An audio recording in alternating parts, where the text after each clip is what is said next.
Salut à tous et bienvenue dans cette vidéo où on va débriefer sur le Grand Prix de Chine. Alors je vais partir sur un nouveau type de vidéo où je vais essayer de condenser en à peu près 5 minutes ce que j'ai vécu, ce que j'ai ressenti de cette course. Et n'hésitez pas à me dire ce que vous en pensez dans les commentaires, ce que vous avez aimé, ce que vous avez moins aimé, ce que vous aimeriez voir ou ce que vous n'aimeriez plus voir. N'hésitez pas à me dire dans les commentaires ce que vous en pensez. Et on est parti pour le débrief.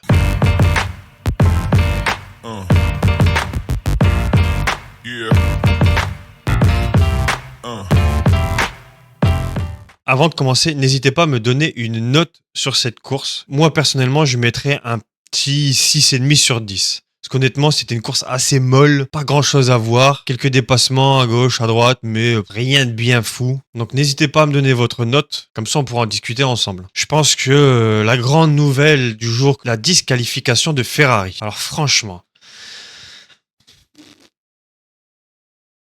qu'est-ce que tu fais? Qu'est-ce qu'ils ont fait? Qu'est-ce qui s'est passé? Franchement, les clowns, des clowns. Vraiment, tant bien que mal, ils arrivaient à faire quelque chose, à pouvoir ramener des points. Ben non.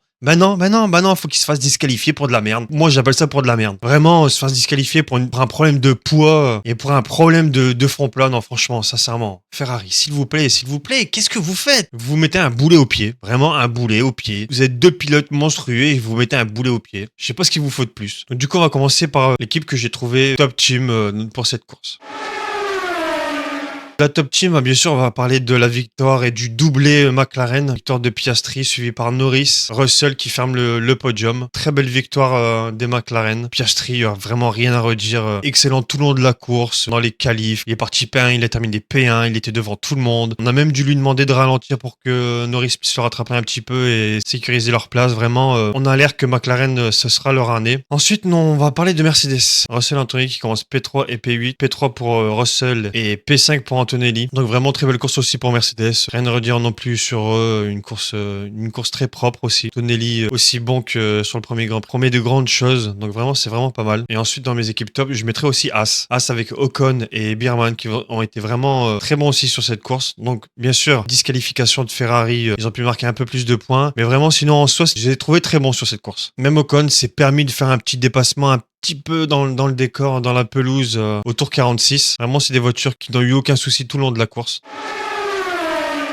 Donc pour la midfield, je mettrai Williams, qui commence 10e pour Albon et 15e pour Sainz, qui finissent 7e et 10e respectivement. Donc franchement, une belle course aussi pour Williams. Vraiment content pour Albon. En plus, c'était le jour de son anniversaire. Belle course pour eux, pour Williams, qui marque autant de points en deux courses que l'année dernière en une saison complète. En deuxième, j'ai mis Visa Cash avec Hadjar et Tsunoda qui commencent 7e et 8e et qui terminent 11e et 16e. Malheureusement, Tsunoda a eu un problème d'aileron avant, termine 16e. Troisième équipe, j'aurais mis Red Bull. Verstappen a commencé la course 4e. Il a terminé 4e là où il a commencé. Et Lawson qui a commencé 20e et qui a fini 15e grâce aux disqualifications. On peut pas dire grand chose à Red Bull qu'ils arrivaient à avoir du rythme. Ils cramaient pas mal leurs pneus sur les longs relais. Mais voilà, au moins je trouve que c'est pas trop leur année. Mais je pense que quand même Red Bull, il y a encore du cachet pendant cette saison. Et ensuite on va parler des team flop.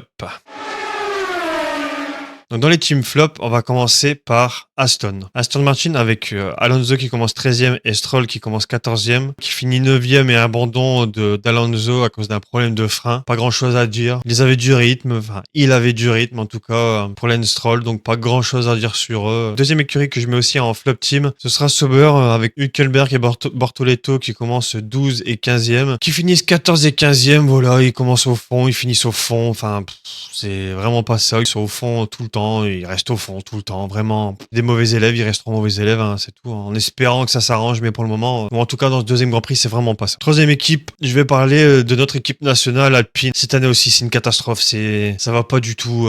Gasly et Douane qui commencent 16 et 18e. C'est comme Sauber, franchement. Mais cette année, c'est vraiment, ils vont lutter comme ils peuvent, ils vont subir vraiment comme ils peuvent. Avec la disqualification de Gasly. Pareil, problème de poids comme pour Leclerc. Donc voilà, il y a que Douane qui finit la course et qui ne marque même pas de points. Ensuite, nous allons parler de Ferrari. Bon, Ferrari, que dire de Ferrari encore une fois? C'est un vrai sketch. Franchement, c'est vraiment pas possible. Alors que course sprint, rien à dire pour Hamilton. Les qualifications, il commence à pouvoir s'installer en 5e et 6e place. Voilà, il faut qu'au premier virage déjà, il se touche pour abîmer l'aileron avant de Leclerc et terminer une course, je crois, 5e et 6e aussi pour des conneries, sincèrement, vraiment pour des broutilles.